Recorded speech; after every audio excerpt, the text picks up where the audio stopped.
Hello everybody, it's Paul from Lastleveltech. I'm back again with another video about the Zotac EN1070, but this is a little bit special this time I think. So first off, I'm currently running Windows here and I'm going to reboot the machine and I'm going to show you why. And the first thing I should do is acknowledge that this is based off of somebody that posted a blog in Japan, a Japanese blog that I will link to in the description of this video. About this particular product, the EN1070, and what can be done. And what you might see in front of you right now is what can be done, which is the processor information is now an Intel Core i7 6700T CPU at 2.8 GHz with a frequency of 3.4 GHz. Number of processors is 4 cores and 8 threads. So this is an processor upgrade compared to what comes as the default processor in the EN1070, which is the i5 6400T. So that was a 4 thread, so it wasn't hyper threaded, and this is a kind of big difference really. There's a lot more power. The other one was a 2.2 gigahertz processor with a frequency of 2.5 gigahertz. So going from 2.5 up to 3.4 is quite a big jump in this particular instance, and hopefully we'll see some performance gains. Now, because this was a small mini PC contained unit, going up to a higher frequency and everything else with more cores, more threads assigned to each core, means that there's going to be more heat, means that the fans could be working overtime, means that there's going to be more power draw, means that the system could fall over. But anyway, let's boot it up, and I'll go through a few things first of all. From a PC health perspective, I've changed some of the options in here to say that the CPU fan start temperature is 45 degrees Celsius instead of the standard 40, and the GPU, the MXM card, is 60 instead of the standard, I think it was 45 by default. The reason I've set it higher, so much higher, is because there is extra heat that's going to be generated by this contained unit now with this CPU. And because I use the box, if you've watched my previous video, I have it set up as a SteamOS, a Windows, and also LibreELEC, which is a fork of KODI. So I'll be using it as a HTPC as well. Now, the last thing you want as a HTPC is the the noise of fans blowing out left, right, and center. I'm not really against the CPU idling in the 50s, if I'm honest. The GPU idling in the 50s, or even the CPU idling in the 50s, it's not really an issue for me. So I'm setting the temperatures to that little bit higher for the fans before the fans start to kick in, so that when it's sat there just playing movies and everything else, it's not going to fire up the fans on me because that value is so low. Of course, when I'm in Windows and playing a game and it hits 60 degrees or 45 degrees, then the fans will kick in and it will get higher and higher from there. Apart from that, the only other thing that I've changed as well is in the display, I've disabled the internal graphics because we don't need it. I'm using the Zotac, I'm using the NVIDIA GeForce 1070, GTX 1070 in here, so I'm not going to need the onboard graphics. And to be honest, if it means that it saves a bit of power that's going to the CPU by not using the integrated graphics, then that's good enough for me. So let's reboot the machine. And let's go and check some things out. So here you go, there's my usual triple boot systems. I'm going to go to Windows 10 from the Grub 2 bootloader. And I'm going to log in.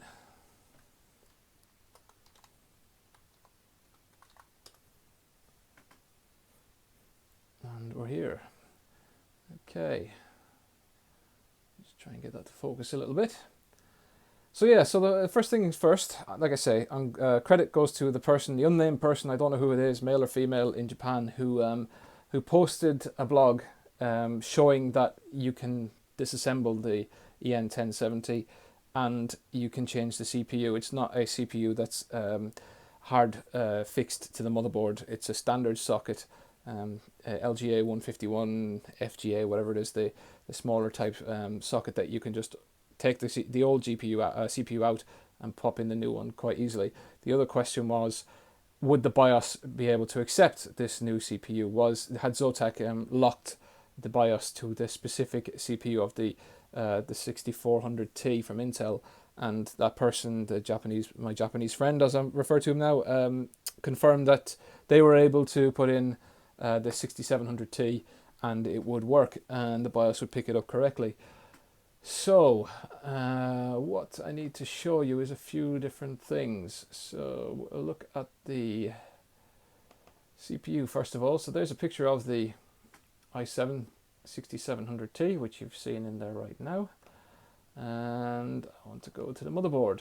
So of course, the first thing you're going to have to do by disassembling this is taking the cover off, taking the parts off, and then we've got down here in the bottom left hand corner, you can see warranty void if seal is broken. So by doing this, you are breaking the warranty of the hardware. So under no circumstances be under the illusion that you can do this, and if there's an issue or you screw it up, that you can send this back to Zotac, and Zotac will come along and say, no problem, we'll fix it for you, here's a brand new motherboard, or whatever the case may be regarding your piece of hardware. If you do this, it's your own instance, so you're going to break the warranty on your for your product. And it's an expensive product, so do you really want to break the warranty for your product? That's the question. I guess only you can kind of come up to the answer with that, I'm afraid. I was a little bit maybe gung-ho about it, and I thought, you know, I kind of like messing about with these things, so let's go and do it and see what happens. So that's the first picture. You can see there's a memory unit, there's a hard drive, there's the SSD here, and there's the backing plate for the CPU. So after you've gone in and taken the whole thing apart, this is what it actually looks like. So the MXM card is underneath here, under this copper heatsink here. You got these fins along the top, the two copper blocks as well with the fan. And there is the case for the CPU underneath there with a great big fan and a copper heatsink as well. Now notice as I go to the next picture, or take the fans off, there's the heat pipes that come from the chip for the NVIDIA chip for the GPU, and the heat pipe coming from the Intel CPU. So notice how the CPU has its own heat pipe that comes onto this giant block, and the GPU has one going to the smaller block here, but also one into this giant block. So there's a sharing of this particular copper heatsink is sharing heat withdrawn from both the GPU and the CPU. When you take it off, this was the thermal paste that I was looking at on the actual machine itself from Zotac.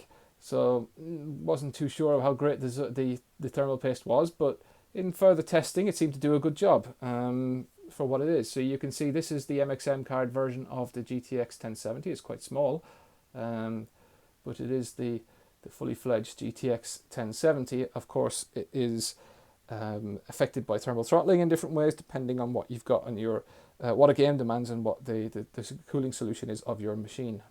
In this case, this EN1070.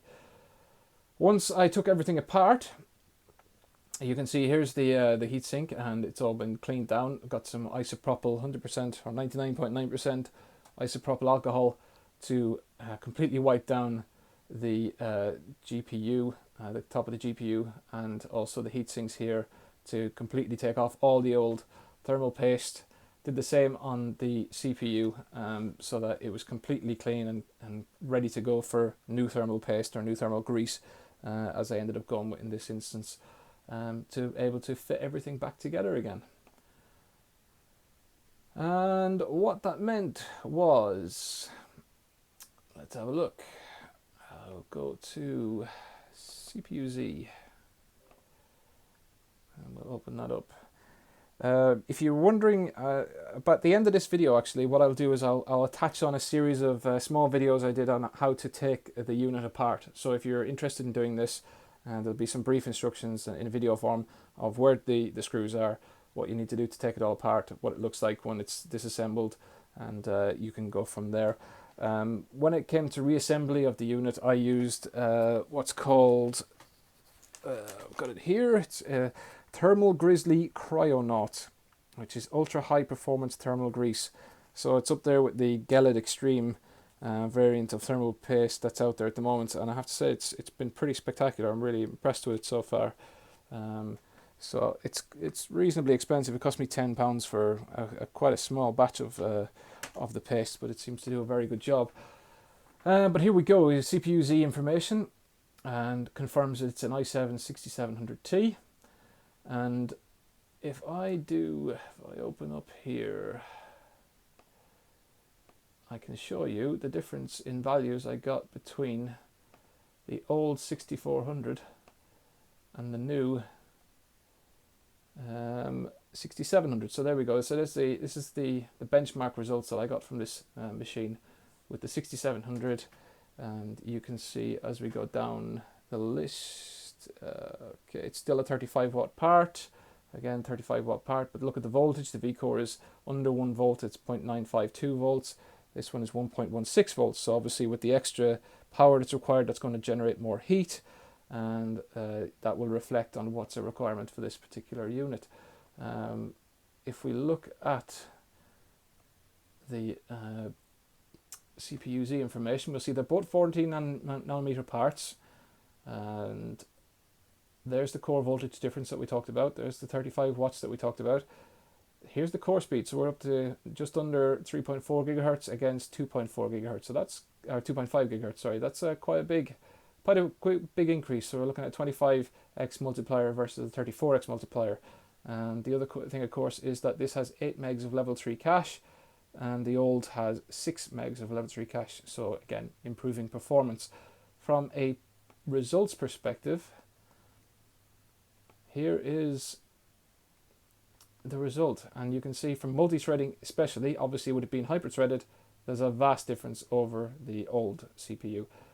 Even on single thread though alone as well, because of the increase of core speed from 2.5 to 3.4, we're seeing a quite a big, significant increase in single threaded performance as well. Now, I did take a screenshot earlier and put it in a comparison with the i7 6700K, and these are the results, and I got slightly better results in the other link that I've shown you, but and I'll put all these links and stuff for 3D Mark and CPU-Z. I'll put them all into the description of the video, but you can see there's a big difference in performance for multi-threaded and single-threaded performance for the CPU between the 6400 and the 6700, and in comparison with the 6700K, it's okay. It's not too bad. It's close enough, I guess, for considering the 6700K is I think is it a 65 watt part now, against a 35 watt part for the 6700T. So you know, that's quite a big jump in power that 6700K is going to take. And of course, that's at 4 gigahertz as well. You could probably overclock that a bit more for extra performance, but you know, and I'm not going to overclock the 6700T beyond what it is, but I'm still quite impressed by what it's given me. So that's CPU-Z, and in fact, if you want to see, let me minimize this, just make sure that that's okay, and I'll bench the CPU now. Okay, I'll just do it because it doesn't take that long.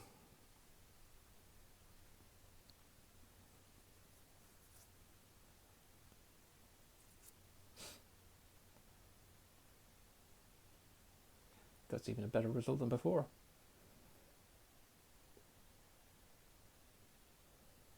There we go. So again, you can select the different options and to put a comparison up. So there's the 6700K, 7348. What did we have before?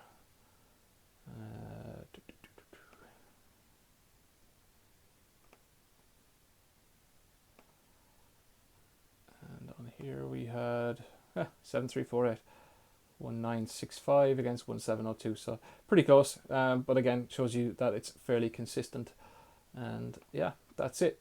That's the CPU working correctly. Now, here's a good little utility. In the previous video I mentioned about CPU ID and Hardware Monitor Pro, and you don't need to do that anymore, because I went and I was looking around and I came across Open Hardware Monitor, which you will find by just going to, I think it's openhardwaremonitor.org. Let's have a look.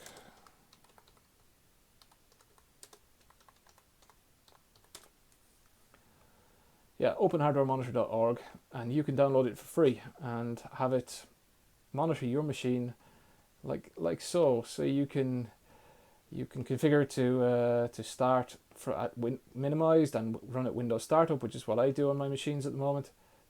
Go back, and you can see you can monitor all kinds of different things. So the bus speed, fan control, CPU temperatures, load, all that kind of stuff to see what it's doing. So in this instance, I can see that it's fluctuating up. It has the max value of the CPU cores have been 3.4 gigahertz, which is good.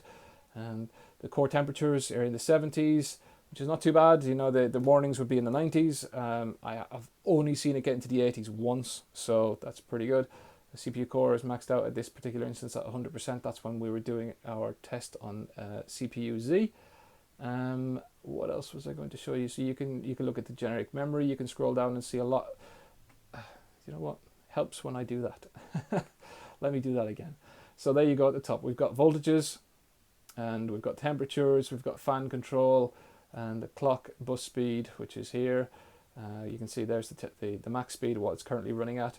The core temperatures, it's fairly idling at the moment in around the 40s, which isn't too bad.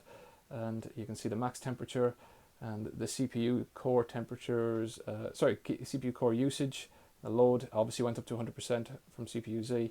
You've got generic memory information, you've got NVIDIA GeForce GTX 1070 information, which is all very good. Now, what I wanted to show you is if we go back to this picture here, I'll show you inside here. So in fan control, which we can see here, we've got a series of fans that are linked, but only one of them is really applicable. This is fan control 2 in this particular model. Now, even though there's two fans here, we can't control this header, which is for the GPU. We can control this one, which is fan control 2, which is for the CPU, but not that one for some reason. And for instance, if I go and change you can go and right click on fan control 2, go to control, go to manual, and you can set the speed to whatever you want. So if I set it to 100%, you'll see that RPM just suddenly shoot all the way up to just about 4,000 RPM. I think it'll get into once it hits max RPM. And you'll see the core temperature start to drop as well from the CPU and the GPU. The default, if you set it back to control and default, is 20%, which is here. You can see the value that will drop down as it needs, basically down to low 20s to 20%. Now the reason I bring this up is because the CPU core temperature obviously increases, which we can see here. It's 45, or the CPU package is there, 45. And further on down the line, we've got the GPU core temperature, which is there, which is 49. And the reason I bring this up as an issue is because, again, you see that these two are this particular block here, this copper heatsink, is hosting a pipe that goes to the CPU and a pipe that goes to the GPU. So if the CPU is excessively hot and this isn't dissipating the heat enough, then it's going to prevent the GPU from getting rid of its heat as well. This can do certain amounts, but obviously if it gets really, really hot, then that can cause an issue. So I did notice in certain scenarios, the CPU core would stay higher temperature value than the core clock of the GPU core. Sorry, would take a higher value than the CPU core. Now that's why I played around before with the values in the BIOS when I said that I wanted to set the GPU core fan speed kind of trigger to 60 Celsius, because when it was only at 50, and that fan, because I've no control over it, when it was a bit faster, it would be more audible. I'm quite happy for it to be as it is, for the GPU to sit in around the 50 mark to anywhere between 50 and 60 without causing me any issues. When I'm using it to play back H.264 and H.265 video, it doesn't seem to cause it a problem. The GPU doesn't really go above anywhere near the 60 to start triggering off that fan again, because the fan that's here, that's servicing the CPU, seems to do enough to take the heat of both the idle GPU and CPU without having to cause that fan to trigger into a higher speed mode, which is what I was after, really. Hopefully I haven't babbled on a little bit too much about that, but anyway. So yeah, you can see a lot of information in there about your machine and play around with different settings as much as you like in there. Now, performance is what you really want to know, I guess. And we're now 20 minutes into this video, and you're thinking, why the hell have you taken so long? So let's do that then. Okay, so I'm going to split this out again into two. Okay, is that focused okay? Seems to be. Right, so 3D Mark, Firestrike 1.1 on the 6400T, and these are the values I got. Those are the results. So 9,404. With the 6700T, we get 11,615. So that's pretty good jump, I think. A pretty good jump. Overall, we can see there's an increase in the graphics score, the combined score, and the physics score from going to that particular CPU. So I'm very pleased with that. If I go to the Ultra, so again the 6400 gives us 3,169, and the 6700T gives us 3,373. So again, an increase, not a massive increase, but again, good enough increase for what I was expecting from, I guess, from the change.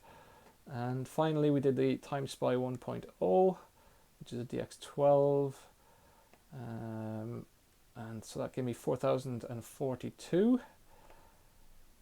And with this 6700, we go to 4,426. So again, that's quite a significant increase, I think. And again, I'll put all these links into the description of the video, so you can go and have a look yourself online and scrutinize them or whatever and see if they're the same. The only thing I think that is a difference is the driver version is this is 375.70 on the 6400 and 375.95 on the 6700. So it's not going to make. I don't think it's going to cause that much of a difference, to be honest. You might be wondering why I've got 6400T bad paste. When I took this system apart for the first time, I was intrigued just to see what it was like and just get it back together again. And I hadn't got any isopropyl alcohol at the time, and I also didn't have the Cryonaut thermal paste. I just had some Arctic Silver 5, and so I just put it back together again with Arctic Silver 5, and it was cleaned off the best I could without being completely clean of all the grease that was on there before. And you can just see, for instance, these are the kind of score differences I was seeing. So, you know, from 9404 to 9150, and maybe on TimeSpy, what was that? 4049 was dropping down to 3821. So this shows you, I think this is a good example of two things. One is to show you that if you don't have your thermal grease on correctly, your system will suffer performance-wise. And secondly, I think it shows that the thermal throttling was clicking in because the grease wasn't performing as well as it should do. So the thermal throttling was hitting the actual performance of the GPU on the system as well. So it's probably a good example in that instance. So that's 3D Mark. So from a game perspective, power usage. Let's show you power usage. So when I was using the 6400T, that's what I was getting as a kind of a max wattage being pulled from the wall from the power supply. So 135, around about the mid 130s watts of power required when the system was fully loaded and doing some benchmarking. Now when I moved to the 6700T, the highest I could see was 161. So that's a pretty big increase. Now again, the power supply is rated to 180, so we're getting close to the limits of the power supply. And touching the power supply when I've been gaming on it for a couple of hours and stuff, the actual to touch the power supply doesn't feel any warmer than previously with the old CPU configuration. So, and I haven't noticed any hitching in games or any performance issues or anything like that. So it seems to be coping. And so again, touch wood, it kind of continues to do so in that particular instance. I'm happy with what I'm seeing so far. But yeah, that's a pretty significant increase of about up to 25 watts. I mean, that 161, that's a spike really. It was typically around the 140, middle 140s, maybe 150 watts of power that was being pulled. It was, I think it was during the Final Fantasy demo benchmark that I was running that I suddenly saw some weird spikes every once in a while up to the 160s. To low 160s, and I caught that picture of the 161. Okay, so Final Fantasy. Okay, we ran this particular benchmark with the maximum settings at 1080p, and we came up with a score of 11,643. So performance extremely high apparently. This is obviously running the 6400T, and I did keep a picture of the open hardware monitor metrics as well on the side. So let me just put that to one side there, and I'll open up the 6700T. And there's the score difference. We went from 11,643 up to 13,607. So pretty significant increase, I would say. And from what I'd hoped for, going from one CPU to the other, given the performance delta between the two. Let me just move back here. I'm going to try and see if I can get these lined up better than what they are for analysis of the open hardware information. Hopefully it zooms in correctly on here. So the fan speed RPM on the 6700 hit 2727 RPM, and on the 6400 hits 2061 RPM. This particular benchmark for some reason seems to be really tough on GPUs and on systems. It's compared to the other, like 3D Mark and everything else, it really puts a strain on them. So yeah, we went up to 2700 against 2000, so that's a significant increase in fan speed. Now, when it comes to fan speed, it's very subjective. It's how you handle or what you understand of what you're happy with. When I had the volume on with my amplifier and stuff, I didn't really notice it that much, if I'm honest. So getting to that level, I'm quite happy to kind of play through that. And again, it doesn't sit there 2727 like consistently. It'll drop and up and down as per the demands of the actual benchmark or game you're playing, as you know the temperatures fluctuate between the performance required for the game or the benchmark. So that was what we're looking at, 63.5% of the fan speed potential. So whereas against 43.9% with the 6400T. We went up to 3.4 gigahertz across all the cores and 2.5 on all the cores there with the 6400 temperatures. Now again, that spike, there's a particular spike there of 82, 81 degrees, CPU package 82 degrees against a CPU package of 67 degrees. So if you're getting into that kind of area, then yeah, I think there's a big, maybe it shouldn't really be that. But in all the other games that I've been playing, when I'm playing games rather than actually benchmarking, there's something very specific about a synthetic benchmark. It's really pushing a machine constantly. Whereas when you're playing a game, you know, as you turn a camera, you go to an indoor scene and back to an outdoor scene or whatever it is the particular game you're having. It's never consistent that there's a constant load on a machine all the time. So when I play games, I'm not seeing those particular temperatures. Now, the other thing to bear in mind as well is when I'm benchmarking, you have a GPU that tends to be set to unlimited, as in the frames per second is set to unlimited, the VSync. So it's trying to render those frames at the highest possible performance. Now, if you're, say that's running at 120 frames per second, or 96 frames per second, or whatever else, but you're only ever going to run your games at 60 frames per second, which is what the aim of this system is. I would have NVIDIA Sync, VSync enabled by default, to limit it to 30 frames per second, unless I tell the get a game to limit it to link to. Sorry, let me start again. I would have NVIDIA control panel set VSync to 60 frames per second, which is what this TV is capable of doing. So any extra performance above 60 frames per second is not really a requirement from what I want to be able to enjoy my games. So you think about, if I'm running this benchmark again and I limit it to 60 frames per second, those temperatures are going to be a lot lower than what you're seeing there. So take that with a grain of salt, but also bear in mind you are putting in a much higher clock speed CPU into this particular system if you're going to do it. Now, of course, because these temperatures go up, by proxy, the GPU core temperatures go up as well. Now, interestingly, that stayed about 70 in this particular instance, and was 74 on the 6400. So the thermal paste is obviously doing a job, because it's keeping the GPU core lower than it was before with the old Zotac the thermal paste. But obviously, the CPU cores are that much higher because there's 8 threads now instead of just 4, and it's obviously running at 900 megahertz per core faster than before as well. So overall, you know, I'm concerned a little bit to see those temperatures, but overall, when I play my games, and like I say, I have VSync enabled, so the extra performance, anything beyond 60 hertz, is not really a requirement. So the system isn't being pushed as hard, excuse me, as when a synthetic benchmark is like what you're seeing here is being run. Okay, so let's close that, and we'll look here, and we'll go.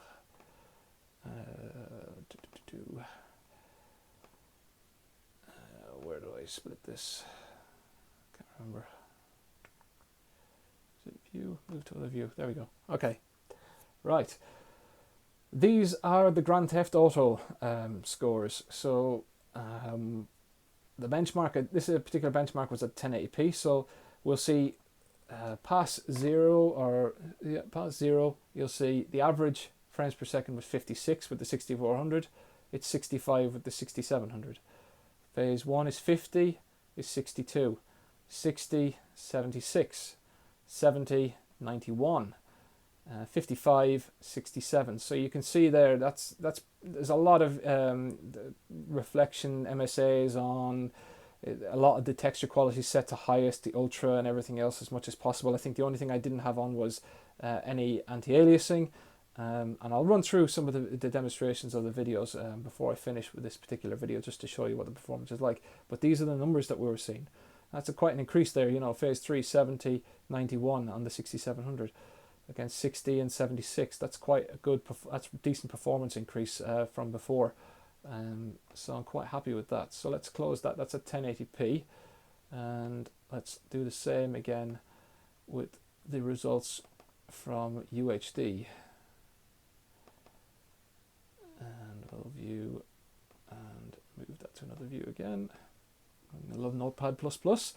Okay, so phase 0 is 39 with the 6400, 44 with the 6700, 31 against 35, 40 against 44, 43 against 47, 35 against 41. So now you can see the difference. The delta difference is not really as much now as we were seeing at 1080p, and this is something that seems to be consistent among a lot of games. If you're running at 1080p, there definitely seems to be a case where the CPU is bottlenecking and it's holding the system back. As you go up to the higher resolutions where the GPU is more of a requirement, and the CPU, the playing field is leveled to a degree, because the GPU isn't it's a great GPU, don't get me wrong, but it can't perform miracles either. So it's going to be rendering the scene as quickly as it possibly can. Now, if there's an overload on that scene for what the GPU is capable of, the GPU is capable of, the CPU isn't going to be held back too much, like what we're seeing with these results here. You know, there's still an increase of 4 or 5 frames per second at UHD resolutions, but it's nowhere near as pronounced as what we're seeing with some of the 20, 21, 25% frames per second variables we're seeing at 1080p, and that is consistent amongst other games that I've seen as well. So in that instance, when you look at 1080p, the GPU upgrade, the CPU upgrade is very much a welcome addition. Cinebench was another thing also benchmarked as well, and you can see the results there. So there's the 6400T, the 6700, OpenGL performance 98.77. All of a sudden it's 103.22. So that's the GPU rendering now at faster speed because of the extra speed of the CPU. CPU benchmark 377 against 622. That's a massive increase. So again, I'm very happy with what I'm seeing with those results in that instance. Okay, so struggling to think of what else I can do apart from maybe show some games. Oh god, not another Steam sale. Oh, that's bad news. Right, what have we got? Let's go Dirt Rally first. Oops. And we'll do a benchmark of Dirt Rally.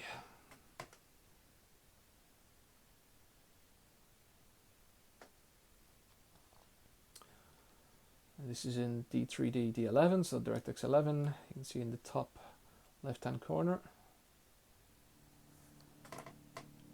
Let me just adjust this a little bit so you can see those values a bit better. Okay.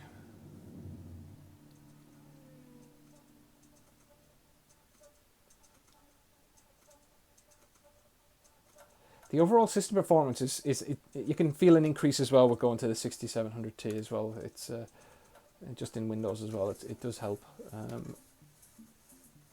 Okay, so UHD resolution. Everything is set to Ultra, so you can see the quality of everything there is all pretty damn good. I'm going to go and benchmark this with just a standard benchmark.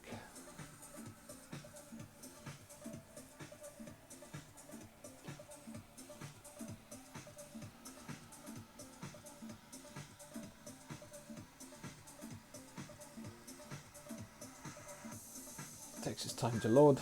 Here we go. Right.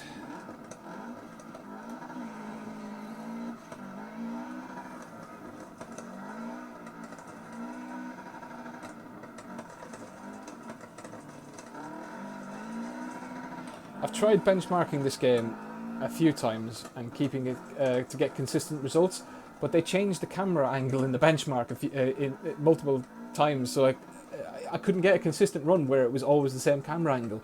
So you'd end up getting different results for the benchmark afterwards. So sometimes it could be out by about 5 to 10 frames per second, just purely because they decided to say, well, the camera is now the in-car view like this, like for a bit longer than the other benchmark run that I might do, so which is a bit of a pain.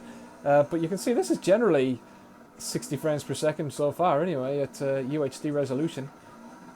And I've got my amplifier currently at 19, which is not the highest. I normally have it up about in mid-20s, 18, and I can't hear the box right now as it's doing its workload on this particular game. So you can see the CPU is down in the 21%, 23% usage as well. At 1080p, that was hitting 100% on the 6400.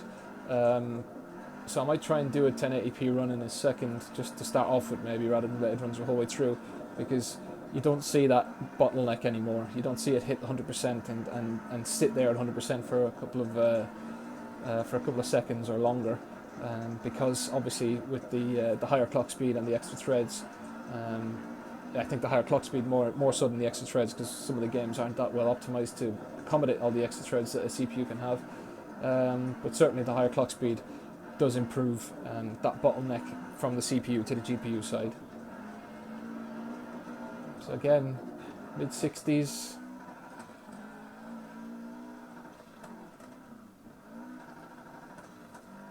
It's having no real problems rendering this. I would have, we're seeing the temperatures of the CPU and the GPU consistently now in around the 70s, 72 together, 69, 72. Again, that's because they're sharing that giant copper heatsink. So seeing those temperatures consistent, I think that's a good thing, because if one was vastly off from the other, then I'd have to worry about maybe the thermal paste wasn't applied correctly, or something wasn't working correctly. What was one fan working and one wasn't? So to see them both reasonably the same, that gives me some.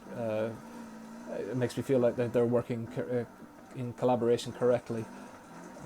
So let's see, we're running at nearly 1300 megahertz, 1.3 gigahertz on the GPU side, which is not too bad. I have seen that spike up to like 1.6, 1.7 in certain scenarios with certain games. So we're at 56 frames per second internally in this particular scene. So maybe you could drop down something, anti-aliasing or whatever else, I don't know. Actually, it doesn't want anti-aliasing at the moment. You could drop something else down to maybe high instead of ultra, and get it back down to, or get it into consistent 60 frames per second. And we're finished. And there's our results. So average frames per second is 61.47, and minimum is 53, and a max of 71. So I'm reasonably happy with that. And again, I can't hear the fan right. I can hear it, but I can't. I have to go out my way to really be upset by it. So if I go back into graphics and we change this to 1080p.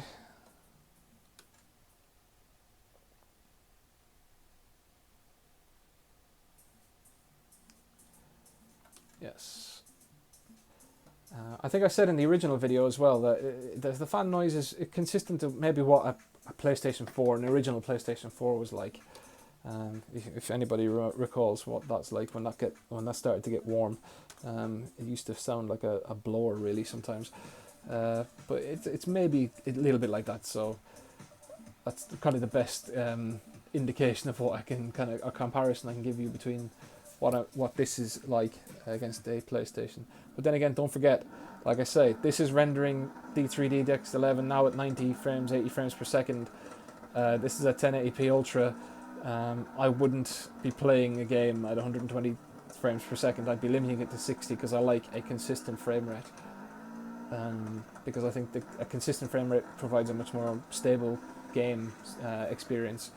So because we're running at 1.4, 1.3 gigahertz at the moment on the GPU, limiting this to 60 frames per second, it probably wouldn't even need to be hitting those 1.5 gigahertz. Now you're saying nearly 1.6 gigahertz, those particular speeds being a requirement because it doesn't need to render at such a high volume or a high frame rate. So again, the CPU, keep an eye on the percentages. We're at 34%.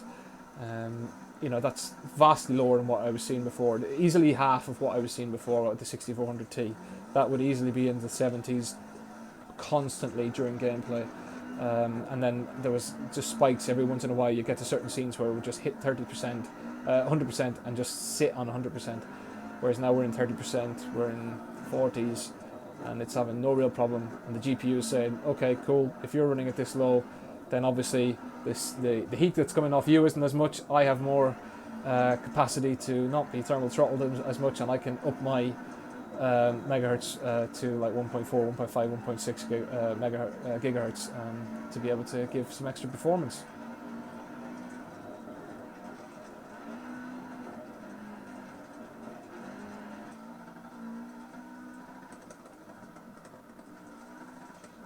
So I'm not going to actually I will let it finish.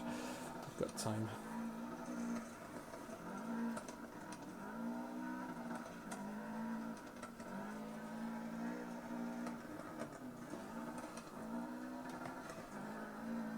Good looking game, Dirt Rally as well, actually.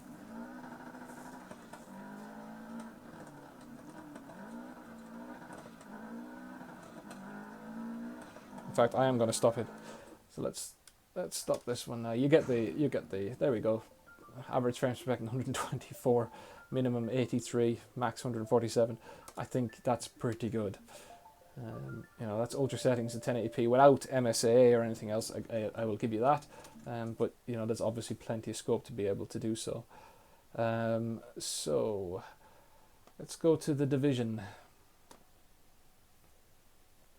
which also has a built-in benchmark.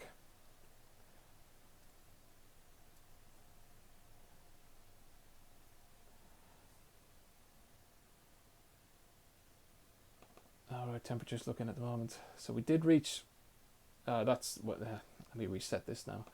You can go and view reset and minimum. That was at 4,000 because obviously I set it to 4,000 before.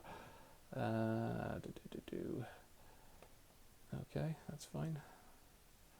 I think a new DLC patch came out for this recently, so that's obviously why it wants to activate that against my account. Interesting.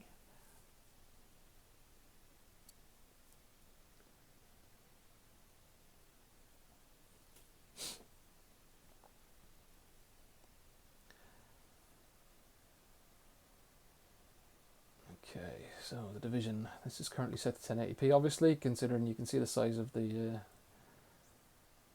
Riva Tuner statistics is massive.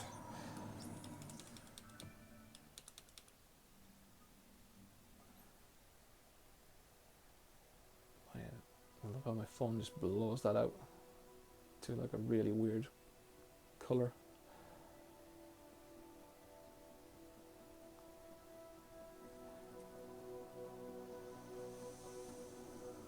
Okay.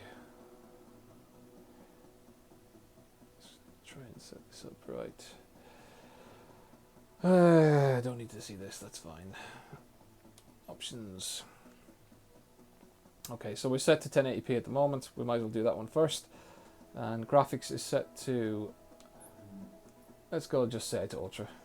You know what, I'm just going to leave it like that. VSync mode is off, frame limit is off, so everything else apart from FXAA, we'll leave it at that, and we'll benchmark it.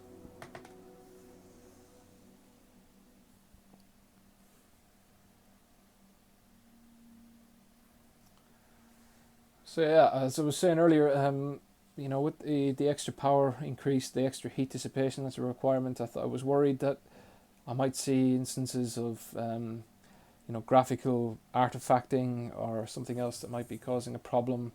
But so far, touch wood, it's been rock solid. I'm quite impressed. So here we are with the division in 90 frames per second. That will go down obviously at 1080p ultra. For such a small little box, I think that's pretty good. And to be able to just pick it up and take it to a friend's house or whatever else quite easily is spectacular, really. That's all I really wanted.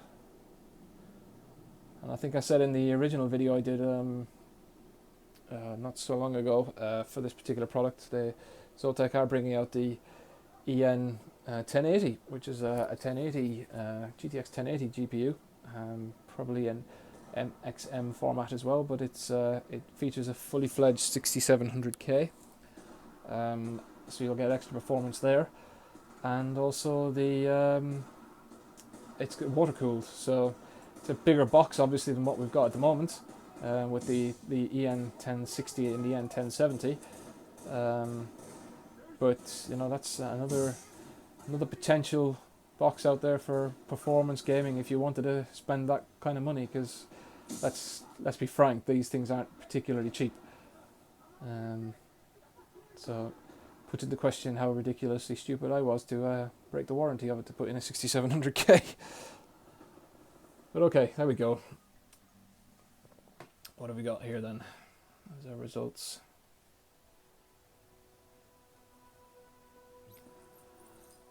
So there we go, average 84.5, typical 85, average CPU load is 66%, GPU load is 96%. So the CPU load is 66, that's pretty good because that was higher before when I was trying with the 6400, if I recall correctly.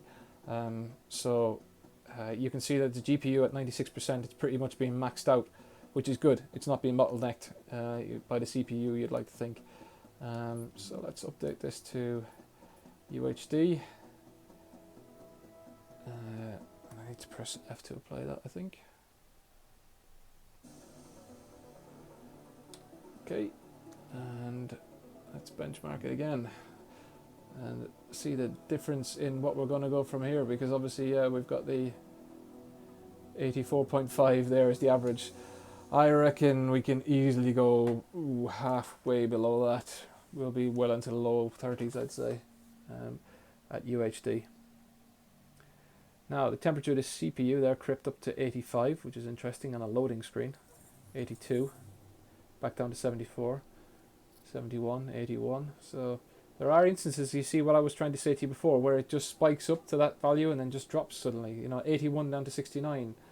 You know, so you will see those spikes where it might hit 80, but it's at a blink of an eye, it's there and it's gone. So I'm kind of happy enough to live with that for now. I could change the profile of the fan to maybe spin up a bit faster once it gets to 70s and stuff, if I'm starting to notice some issues, performance issues on the machine, or you know, is it blue screening on me, or is there artifacts on the screen from during the rendering process? You know, is it affecting the GPU as well as the CPU?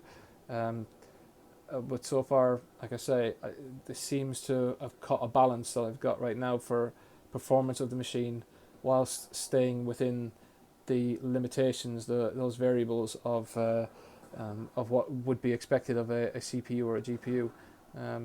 Ordinarily, you probably wouldn't want your CPU up that high, but in this instance, I'm going to leave it for now whilst I carry on with the system and testing it and see how long it lasts for. But obviously, at Ultra, at UHD, there's a significant increase in detail in this game. and a significant hit on the performance of the GPU and CPU. As we're now into what, 27, 26, so we're probably going to be in high 20s in the average frame rate, I would have thought, in comparison to the 85 at 1080p. So let's see the result.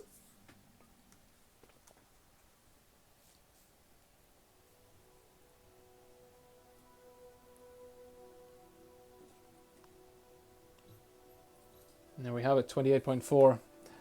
28.5 typical, average CPU is 30, average GPU 98, so it's that much higher as well. So it's really hitting the GPU at that point.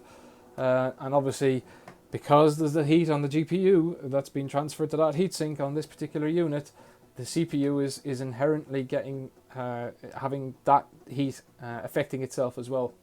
So that's probably why we're seeing those spikes in the temperature of the CPU. So certainly, if you were going to play this game at UHD resolutions, you'd want to be dropping the settings down to a lower value. In fact, whilst I'm here, and out of sheer interest, let's change the graphics quality to medium. Again, turn that off. So it's high on shadow quality, medium on everything else, no shadow, contact shadows. I'm just intrigued just to see what this does. So from medium, ultra to medium, so on 28.4. You know, do we still see some massive spikes on the CPU and the GPU temperatures?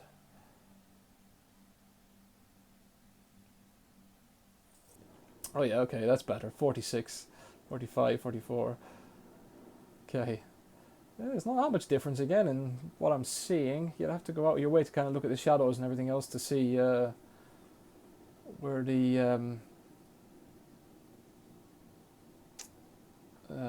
extra detail is.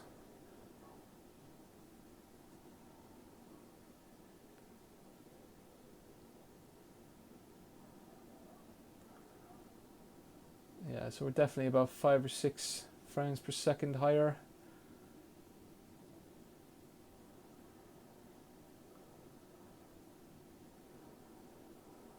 Maybe a bit more, maybe 6, 7, 8 frames per second faster than before, compared to ultra and medium.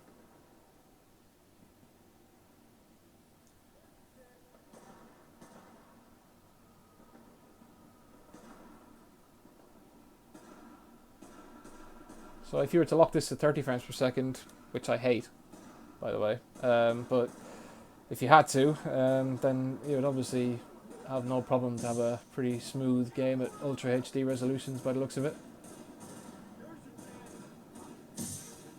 Maybe the odd hiccup occasionally, but generally it looks like it's above 30 frames per second consistently.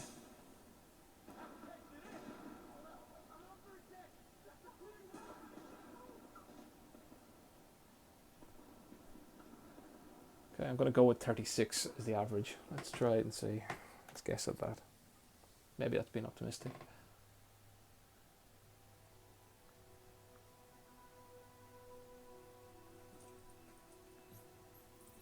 Hey, look at that, 36.3, 36.5. 98% on the GPU usage, so, and 30 on the CPU. So again, it's a massively GPU heavy game. Definitely helps when you confirm the right options. So yes, what have we done? We've done Dirt Rally. I mean, I can show you Grand Theft Auto, I suppose.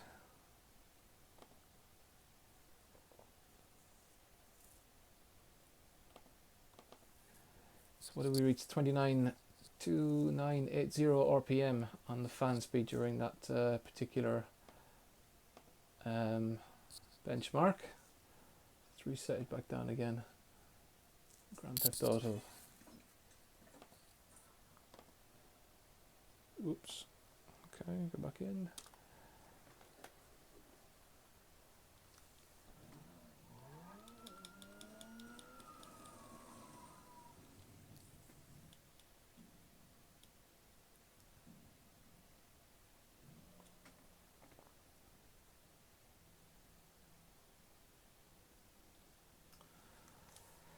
Okay. So this is obviously set to 1080p again, so I'll just run the demo at 1080p with a benchmark. I'll just show you these settings that we're using.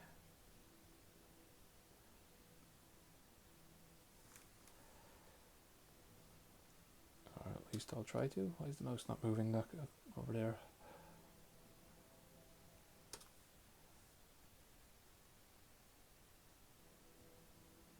There you go, that's better. Okay, so settings, display, that's fine, graphics, right.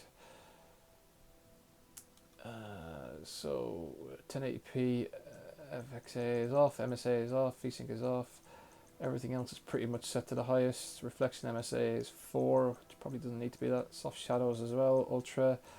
Anisotropic filtering is 16, tessellation is very high. And everything else is pretty much on apart from high resolution shadows and frame scaling mode, which I don't know what that does.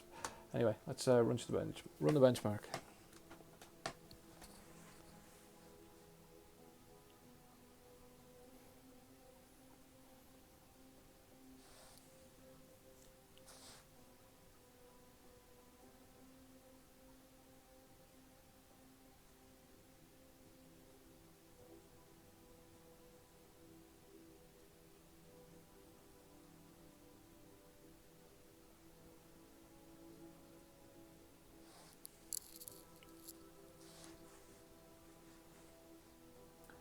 Hopefully this gives you a good idea of what to expect from the performance of, between the two videos actually, a good idea of what to expect from performance from both the standard GTX Zotac EN1070 with the Intel 6400T processor, and with the same EN1070 with the Intel 6700T processor.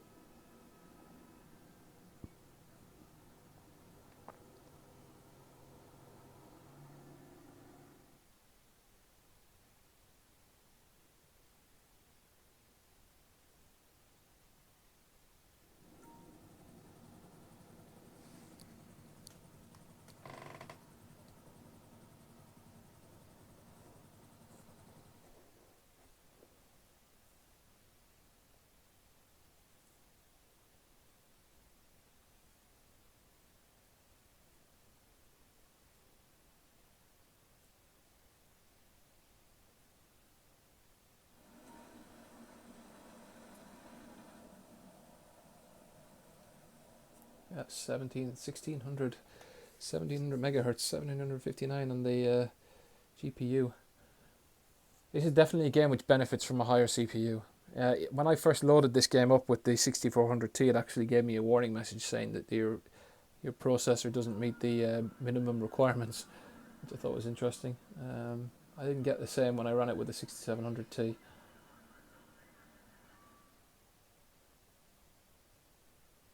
Definitely seems to push the GPU to a much higher frequency than any other game that's out there. I don't know why, if I'm honest.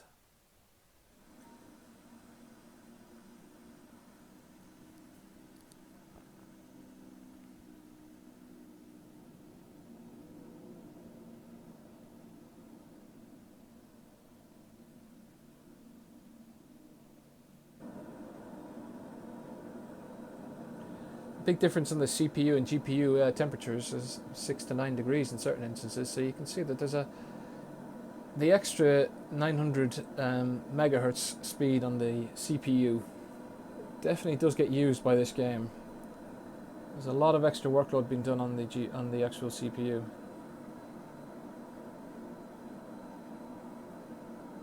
So that performance is pretty excellent.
that's it. So that's it running at 1080p.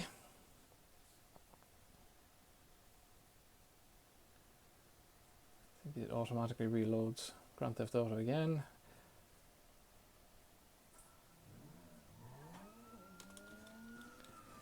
So I'll run it at UHD resolution, and then I think what I'll do is I'll finish up with Forza Horizon 3 from the Windows Store. So a game that it's not the best optimized PC game, if I'm honest. I think if you limit it to 30 frames per second, it's pretty much the most consistent frame rate you're going to get on that game. Because it's a Windows platform game, Windows Store game, it doesn't support SLI, so my main gaming system, which has the older Maxwell Titan X's in SLI, one of them just sits there idle, just does nothing. And the game just, it's almost impossible to get even when you lower the settings down to low, it still won't go to like a consistent 60 frames per second all the time in a lot of scenarios. It's really weird. Okay, so let's apply that. Make sure I do it this time, not like the Division. Okay, so I'm not going to change anything else. I'm just going to set it to UHD. So yeah, with Forza, if you can keep it above 30 frames per second, then that's all good. Because then you can at least lock it to 30 frames per second, and it would be consistent. I've said in the Division that I don't like 30 frames per second. I can tolerate 30 frames per second for sure when I'm doing games. I don't like an inconsistent frame rate. So if it's like 31 to 35 to 31 to 38 to 31 to whatever, to 24, stuff like you get in consoles as well. Maybe not so much with the PlayStation Pro, whatever else. I don't know what they're like these days, but when you start seeing games consistently running down, like Just Cause, I think Just Cause 3 on the consoles in particular had a horrendous frame rate dips on that. So when you start to see that, it really disrupts how you enjoy the game, in my opinion. So if you can keep it locked to 30, maybe instead of having between 30 and 60, then lock it to 30. So in this instance at UHD, certainly seems that 30 frames per second would be the way to go. Unless, of course, you're running an SLI configuration of some kind. Or you drop the settings down from ultra down to medium, as we saw with the Division eventually when I ran it twice. You can get a fairly decent frames per second boost just by dropping the settings down. But I'm still impressed by this, considering it's an ultra and UHD resolution and pretty consistently above 30 frames per second.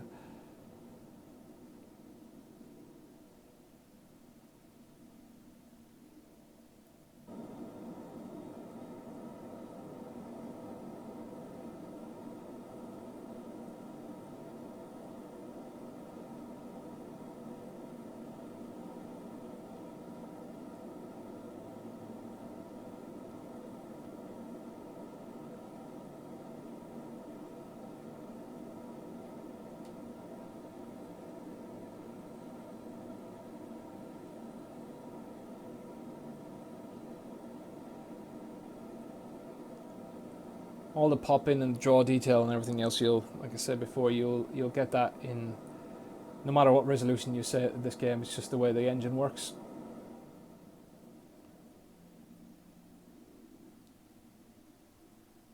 It's kind of masked when you're from an on-foot perspective, or when you're driving a car, you don't see it from the same perspective as like that. So it's maybe not. It doesn't appear as bad in the game. Certainly when you're flying vehicles, you can see the pop-in a lot more evident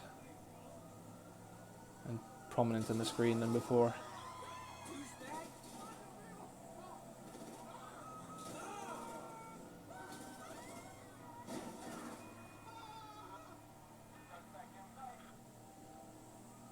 So driving around 40 frames per second.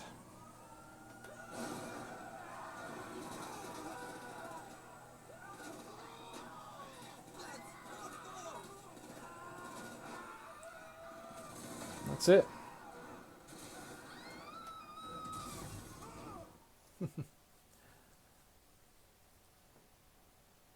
That's Grand Theft Auto.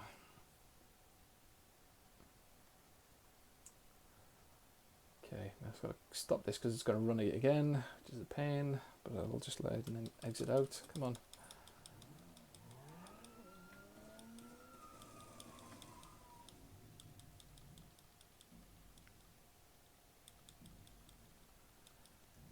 Come on, come on, come on, come on.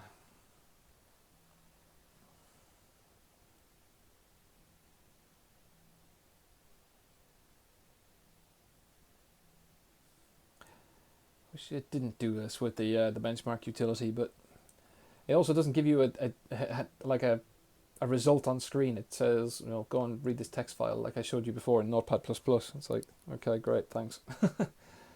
Not exactly the most helpful of benchmarks. Okay, so we'll finish up, I think, like I say, with Forza Horizon. And you'll have to bear with me whilst I attempt to drive around in this game and show you what it looks like in the different modes. Seeing as this video has gone longer than I expected it to.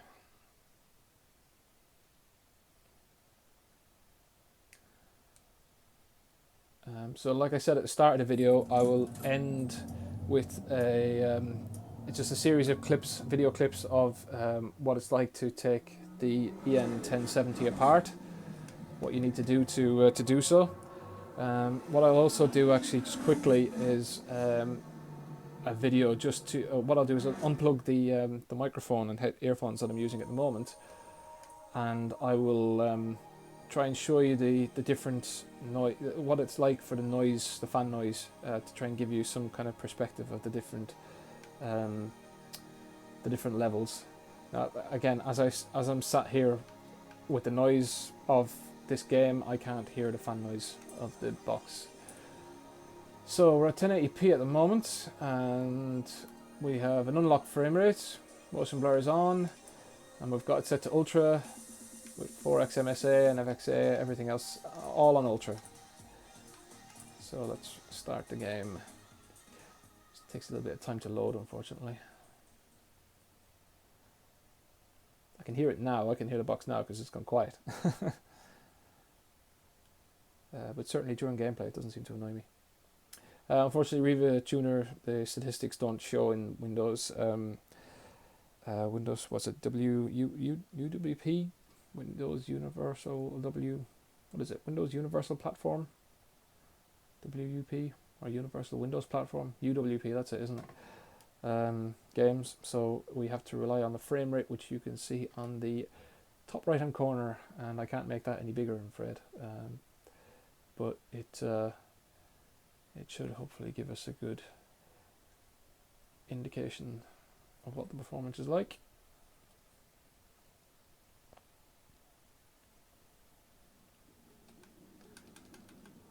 Okay, so again, we're at 1080p, and I'm in Surface Paradise, which is the worst area of the game for frame rate.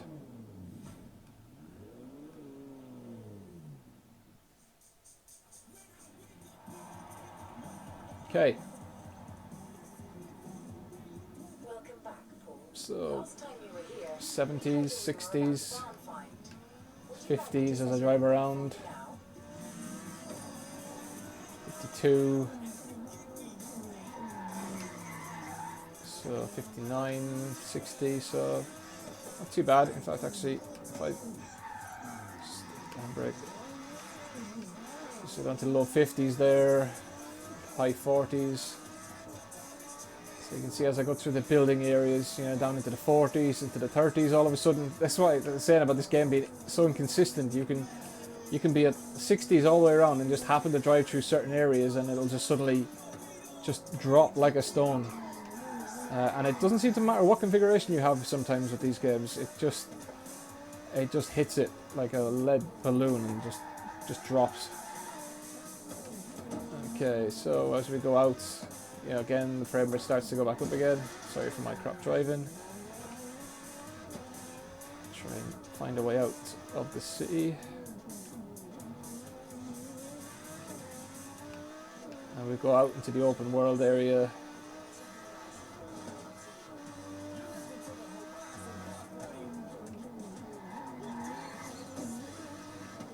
Let's get away from all these buildings. So here we go, back into the high 50s. 54, 55. Oops. So you're getting into low 60s there, maybe into 70s. So, like I said, you'd be better off just to lock the game at 30 frames per second and enjoy for what it is, rather than having to constantly battle that. Because you can throw as much money as you like at this game, and it won't improve everything. So let's go up to UHD resolution. And even turning things off like MSAA and that kind of thing that you would think would have a massive increase, just doesn't sometimes. So now we're at UHD resolution, and we're in the high 30s. So let me go back into...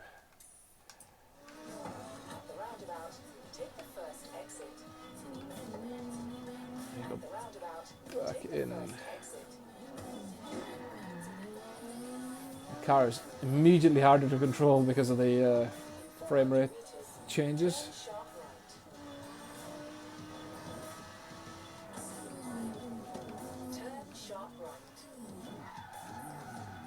So we're at 36, 37.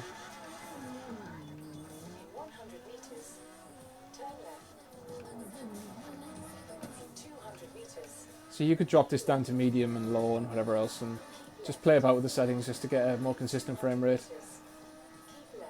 So we're at 36, 33, 32.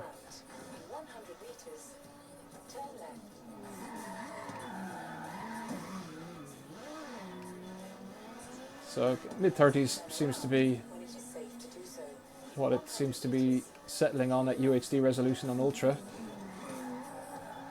So we're 40s now.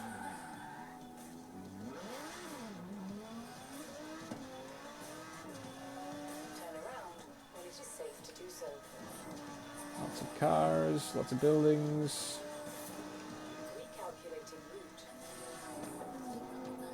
So, you know, if I go into video and I just say lock it to 30, VSync on, save and continue. It, you know, I'd prefer it if it was 60, but if it's going to give me a smooth 30 frames per second, I'll take this any day of the week over like a 40 frames per second game or a mid-30s or whatever, because at least I can actually control the car now and feel like I can get somewhere with the car, because as I crash, as the frame rate's consistent. So there we go, that's UHD, 30 frames per second, Forza Horizon 3. So let's exit the desktop. And that's it.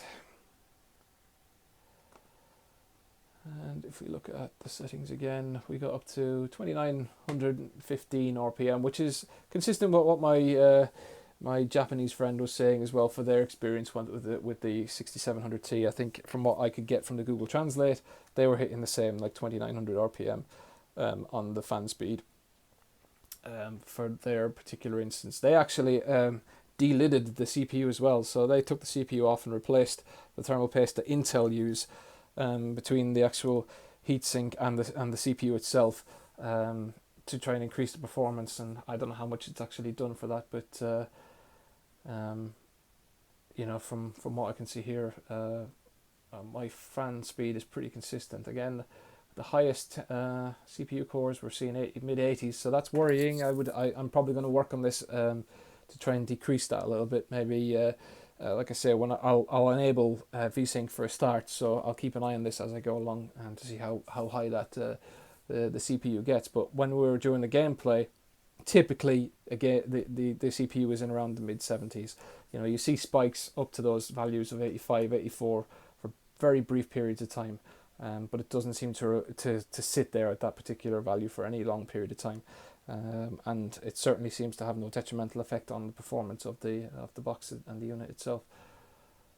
Okay, so I will end the video here. I'm just going to do a quick, I'll stop now and I'll do a quick one showing the fan speed, and then I'll add on to that the selection of videos showing how to disassemble the EN1070. And I think that's probably going to wrap up my coverage of the EN1070. I think I've given as much information as I possibly can. I hope it's been useful for you. I hope you enjoyed watching the video.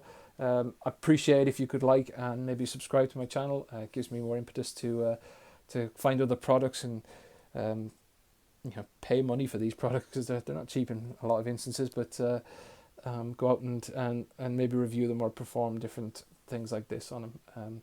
So yeah, if you could like and subscribe, that would be great. And thanks again, and I'll hopefully catch you later. Bye bye. Okay everybody, fan speed analysis. I haven't got any decibel meters, so this is the best thing I can do for you so far.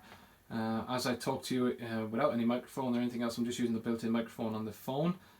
So this is particularly sensitive, but anyway, I'm going to put this up to 100% so you can get an idea of what the fan speed sounds like when it's at 100% at 3,924 RPM, whilst I'm actually talking to you in the room. I think the lowest we saw, or the highest it got to during our gameplay session was about 70%. So I'll set it to 70, and you can see it drops down to about 2,900 RPM now, which is what you can hear whilst I chat to you right now. And what I'll do is we'll just start this benchmark, and hopefully I'll get some sound when this starts, and you'll be able to hear as I change the volume on my amplifier to hear what I consider to be its worst case scenario, what it sounds like when I have the volume on the amplifier compared to what I'm speaking to now. Again, this isn't a very scientific test, and I think it's totally fair, because the microphone on the phone is that much higher, but are that much more sensitive, but hopefully this gives you maybe some idea of what to kind of expect from this. So I would generally be playing my games at around about this volume on my amplifier. So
if I put this back to just the default mode of the fan at the moment, and I'll let this run through again, and you can watch how much the fan goes up by.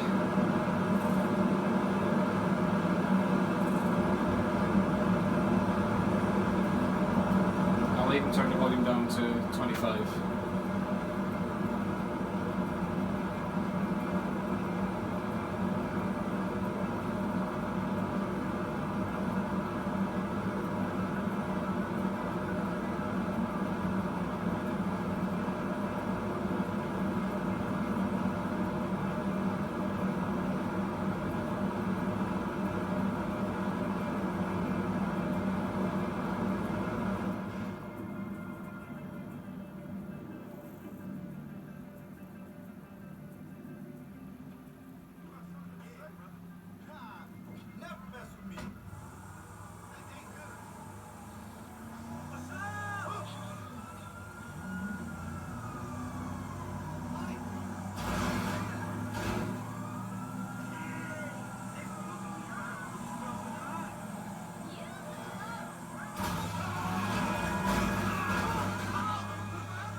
And there you go. I hope that's helped. Okay, we're back with the EN1070, and I've taken off the 2 screws at the back here, that one at the corner here and at the corner here, so we can slide off the under tray and get access to everything else underneath here. Now, the thing I want to show you is, here's the warranty void if seal broken little piece of tape or whatever else they've put over it. Now, I thought maybe you might be able to lift that off and gently pry it off, but there's pretty much no way. It kind of tears in multiple locations as you try and take it, so it's very flimsy, pretty much doing its job, I guess. So as you can see, if I pull that off, it just comes off in little sections and little bits. So that's pretty much the warranty now dead on this particular Zotac. Which means I have to get that out, which is fine. So we've got a screw here. From what I can gather, we've got a screw here, up at the top up here. We've got a screw at this corner here. And where else? I think we have another one underneath the SSD here. And we've got one underneath this capacitor here, which is a bit awkward to get to actually. So that might be the last one to take out. And what we're looking at then is we've got some screws on the back here, the back plate, which are PH00 socket adapters, which I'm using on this particular screwdriver to be able to take them out. But we've got 1, 2, 3, 4, 5, 6 at that point that need to be taken out to get the back plate off. So I'm just going to take these off and then we'll show you the next stage. Okay, so I've taken out the hard drive, I've taken out the memory, and I've taken off the back plate, which I'll show you now. So that's what it looks like with the back plate off. And what you can notice as well is there's a little bit of a bracket there, which they use to hold one of the screws in. It's you know, like a little hook kind of bracket that just goes into that section of the motherboard. But that's what it looks like once you've taken those, once you're taking your components out and taking the backplate off. You can see there's a level of room inside there where the fan is, and you can see the parts of the CPU heatsink. So okay, so that's that bit done. So I'm just going to undo these. So we've got a screw here. You can see they've got the little mark, the little cross with the circle on it. So we've got one there, we've got one here underneath the warranty sticker. There's one in the corner here we can just make out underneath that little cover there, one there and one there. So I'm going to take those off and then hopefully the whole board will slide out. Back in a second. Okay, this is it. Here's the system board exposed. So we've got the copper heatsink here. This is the GPU. It looks like it's an MCM type slot adapter for the GPU itself. And here's the CPU with the standard socket adapter which we've got underneath this fan housing here. Got a daughter board for USB by the looks of it, the 2 USB, and also there's an IR port here which I didn't realise there was one on this particular device, but there is one here. And that's obviously some kind of chipset heatsink as well. Quite a compact little unit all in all. So the next thing I'm going to try and do is remove the fans. So we've got a screw here, screw here, screw here, and a screw here, and there seems to be like a little bit of kind of tape that kind of you can just peel away as that comes off. And there's little protectors here for the top. You can see there's a cable here that goes to a daughter board up here for the power, and then there's a cable that comes off the corner here which goes up to the antenna for the Wi-Fi, which sits at the top of the case.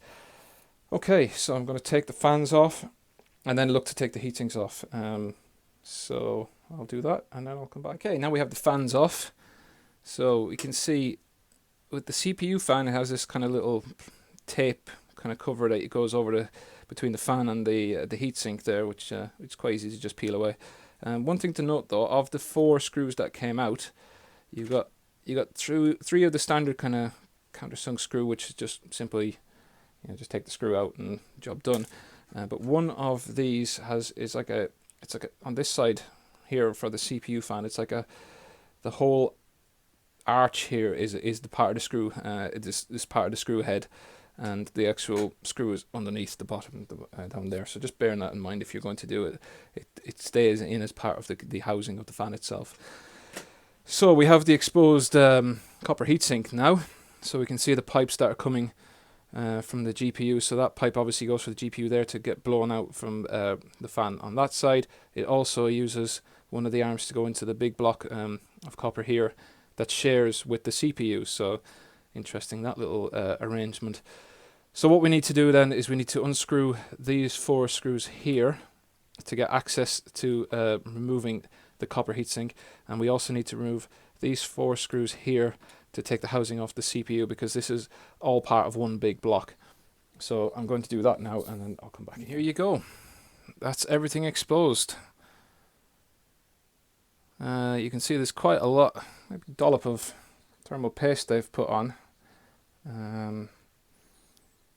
Between the GPU and the CPU, we've got these memory heatsink heat spreaders as well to get the heat up onto the copper heatsink as well. It takes a little bit of effort. Just as you do undo each screw, you'll see that it kind of feels like there's a little bit of a pop as each one comes up. So the screws don't actually come off the copper board itself, they just kind of spring up. Same on the CPU heatsink, you just get a little bit of a pop up as they come off. And then that is it. You have a standard socket then for your LGA 151 CPU, which we can then just unhook that arm, open that up, and there's our exposed CPU. So I'm going to clean this up with some isopropyl alcohol, get some new thermal paste, clean off the thermal paste off the heat spreader as well, and put everything back together again and see how we go. And actually there you go, you can see this is the GTX 1070 in MCM kind of card format, and it's like a daughter board that sits in and plugs into this adapter here. MXM module it says, and yeah, that's it really. There's our BIOS chip. It's quite a compact little unit all in all. Okay, so we'll do the next stage and I'll come back again. And here we are with everything done. So as you can see, the processor is out, the exposed GPU is there on the top, and the heatsinks are there, and the fans are on the heatsinks are on the right, and the fans are on the left, and everything's been cleaned. So you can zoom in, you can see that the GPU there, a lot of the you can see the reflection on the surface there. A lot of the gunk has been cleaned off from the old thermal paste, and similarly with our CPUs. So there's your Core i5 6400T, and I'm going to replace it with this, the Core i7 6700T. And also, thermal paste wise, I'm going to use some of the Thermal Grizzly Cryonaut. Let me just zoom back out again. So this stuff, ultra high performance thermal grease. I'm going to give this a try and see what it's like. It's quite expensive for what the size of it. This is only I think it's only a small 1 gram tube. I think it cost me about £10, but I'm going to give it a try. It's very highly recommended. And I'm going to put everything back together again. So that's how you take apart the Zotac EN1070, and yeah, let's put this back together again. And you'll have already seen in the video because I was given this at the start, but I hope you enjoyed it, and thanks for watching. And if you get a chance, please rate and subscribe, and I'll catch you again.